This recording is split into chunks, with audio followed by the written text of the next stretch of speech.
live, it looks like. Let me wait the minute, then I'll confirm with a short. Welcome, everyone. My name is Chijioke. Welcome to Chimoge's Comments. Welcome.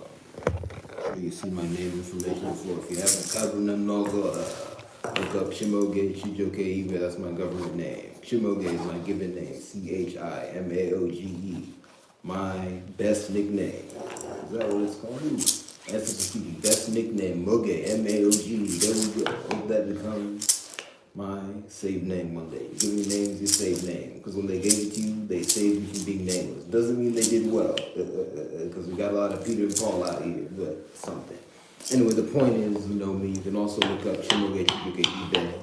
It's another well-structured name for me, just because of the history of my lineages. There's some discrepancy there. Government last name Ibe, other white structured last name Ibe MWK. Anyway, let me. I just pray we all do well. I pray you all get my message. Okay, short one up. It looks like I have reception. Okay, you can all see the title. Check out my previous live on the Courier today. That was some heat. Ooh.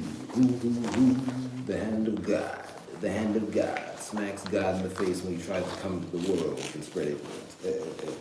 Akua, the hand of this universe. Gives the universe a hand. Akua say Baru Akwa. There's another one. The hand of hellfire. This hand is doing a lot. The husband of the world, the husband of heaven is hellfire. Anyway, I'm talking about deep metaphysics there, a lot of which I unfortunately do not have the full evidence to display because I've gone past what unfortunately we as a common category of life can easily show each other. It doesn't mean it's not true. It doesn't mean I'm not confident in it. It's just, because you can have the evidence for something, you just might not be able to translate it into someone else's language. We have a common translation problem in the world today. Anyway, I'm working on the translation. But I'm going to talk about stuff that today is obviously a serious subject and also just easier to see. Dr. Umar Johnson. Anyway, so the point of the hand of God is for me to explain stuff I've said previously. So you can see the title. I wrote it like 10 minutes ago. What did I say exactly? I said Dr. Umar Johnson talks similar to how Manosphere men talk. Again, I said that so people understand. The way I wanted to say it, I just didn't have spaces. Dr. Umar Johnson talks similarly to how Manosphere men talk. Because if I just put similar there, that's not really how I talk. But anyway, we got two up. I was trying to put another short. Anyway. Ooh. Registered viewer, thank you very much. Anyway, so now we have 10. I dog, what the ultimate goal? Calgary num no go. Welcome to all the saints. Is it listen? And when I'm talking about saints, I'm talking about Onyeka expansion people. I'm not talking about those old deleterious people that are in stained glass on the Catholic Church. Generally speaking, anyway. So the whole point is, I made a video last year. It's called Dr. Umar Johnson's The New Manosphere. Quensoma is a segment that it's a part of, but the meat of the title is Dr. Umar Johnson's The New Manosphere. That title was meant to grab attention for the idea. It's not a bad articulation. It's just not the most comprehensive one, right? And that video was, me being kind of casual, but I want to go more in depth on that. I just hadn't had a chance to before now. What I mean. Said more exactly, it's really the title today. Dr. Umar Johnson talks in ways that are, thank you for your comments. I'll read them at my discretion. Your beard looked like a crab claw. Thank you. That's a compliment. A beard is supposed to be something to see. Anyway, so another thing, have you ever seen a lot of quote unquote bugs have jaws that goes like this? Apparently that's their beard. So that's what this is supposed to be like. You're supposed to be a little scary if you can grow a beard. Anyway, the whole point I'm making is I wanted to address this just because I don't want to just throw out something controversial or something articulated in an eye-catching way and not explain it in a way that people can just get plainly. I just hadn't had a chance to do it before today. And I'm going to put up eventually, I mean, more videos about Dr. Umar Johnson will go up on the pre-recorded lane here on CHIMAOGE's comments. Anyway, Dr. Umar Johnson, at least for the last couple weeks, maybe I'll just say the last month, I haven't seen him in the news cycle, but you know, he's had videos that have gone big. It's interesting, there are many levels of the news cycle. You can have a video that's getting a lot of views, but you're not necessarily in the news cycle. But I'm just saying that to say, I know there's a culture of only talking about people when they're in the news cycle. And then if you talk about someone when they're out of the news cycle, it looks like you're a clout chaser or you're just obsessed with them, whatever. That's not it. But you should be able to talk about someone anytime, and especially if someone's prominent and it's just constantly relevant, because he is constantly relevant, unfortunately. You have to talk about that. So anyway, the point I'm making is Dr. Umar Johnson is an individual I've been very disappointed with over the last few years. I first heard about him when he did his Breakfast Club interview back in 2015. I was 17 years old. I watched that interview. I had mixed feelings about it. Over the next few years, I watched basically everything he had to say. Overall, I thought what he was saying is positive. But seeing how what he's done has evolved, looking back on that, I think is negative. And then also, I think, to be honest,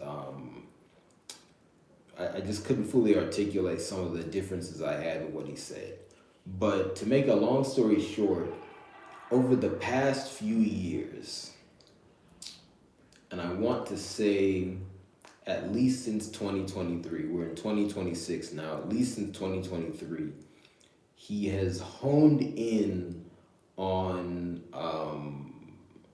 his public criticisms of women, right? And what I'll say is that another way of saying that, maybe a better way of saying that, is that he has changed his discourse such that it seeks out women for destruction. Okay, what does that mean? Even when it's not relevant, he criticizes women in general and women specifically, and or he comments on issues in such a way that makes people at least think negative things about women, okay?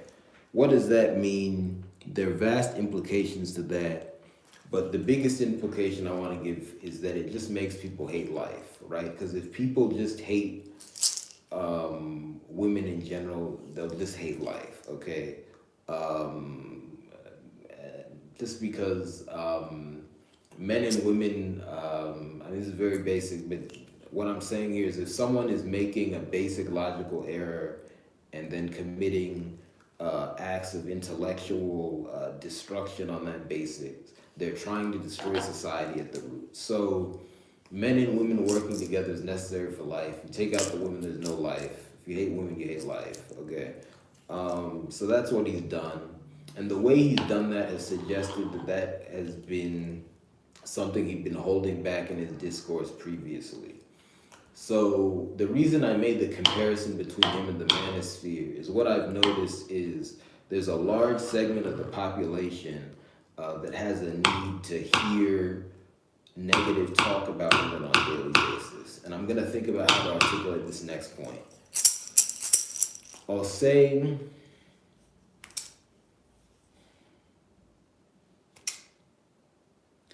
it like this. To them, it is like a form of sweet entertainment, okay?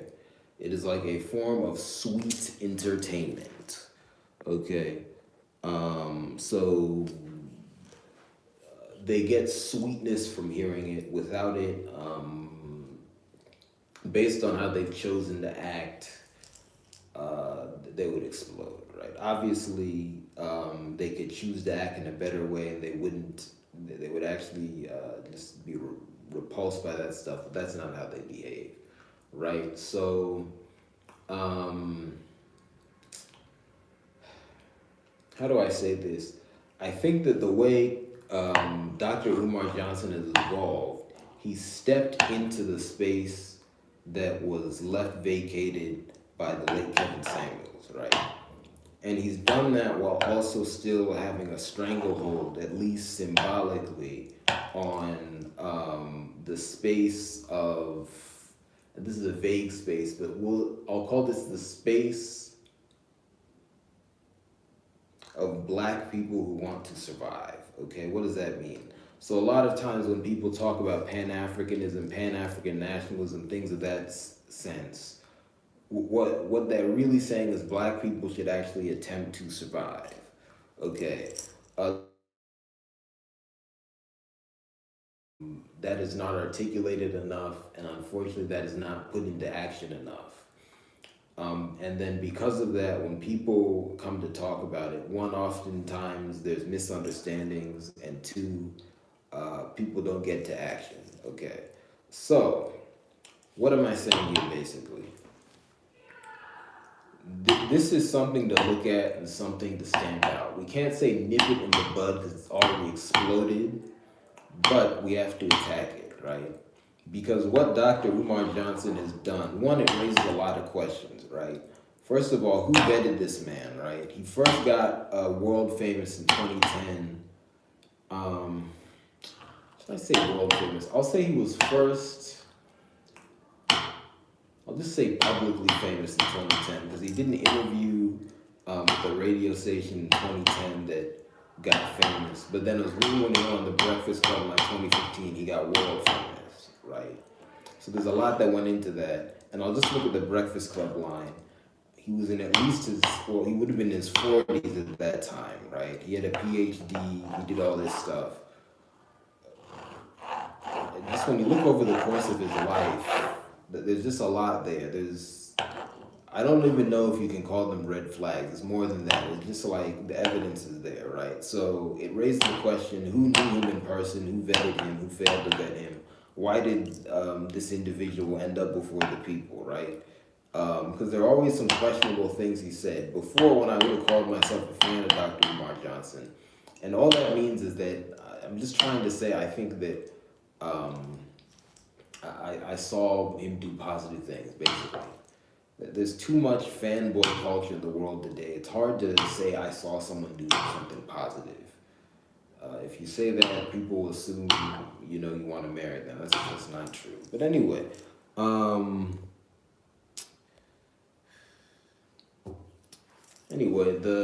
whole point I'm making is, forgive me. I would always say there's like 30% of what he said that is crazy, should be thrown out. One thing I also want to add, I'll explain this more in the future. I want to focus on the connections of Manosphere and seeking out women for destruction. He was the inspiration for the video I made about the law in Uganda. You can check that out here on CHIMAOGE's comments, right?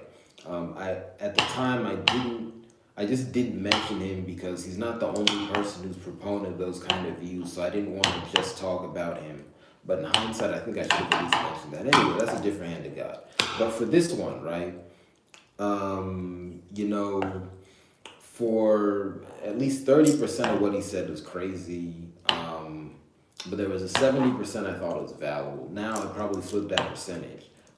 But I'm just looking at that 30% I perceived. I'm thinking that was probably more central to his end goals and motivations than I thought, right? Because it seems like he created a situation where he held back his true opinions and then exploded them. And to be clear, I'm not saying that in this lane there was no criticism of him to be had, but based upon what other people in public were saying in general,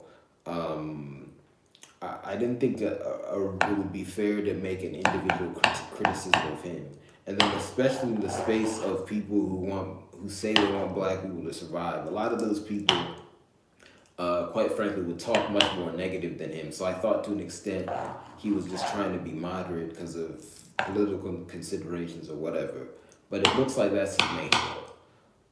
So anyway, that's my explanation, really. Just to sum it up quickly, when I say that Dr. Umar Johnson's a new Manosphere, what I'm saying is that he has become the new center point of talk that seeks out women for destruction, that is spread all over the place for criminals to absorb because they find it to be sweet. Anyway, that's my point. Thank you very much. Check out my video on Dr. Umar. I'll say more on this in the future. Please check out my emergency messages over on Moge, my personal network. I still need food, still low on food.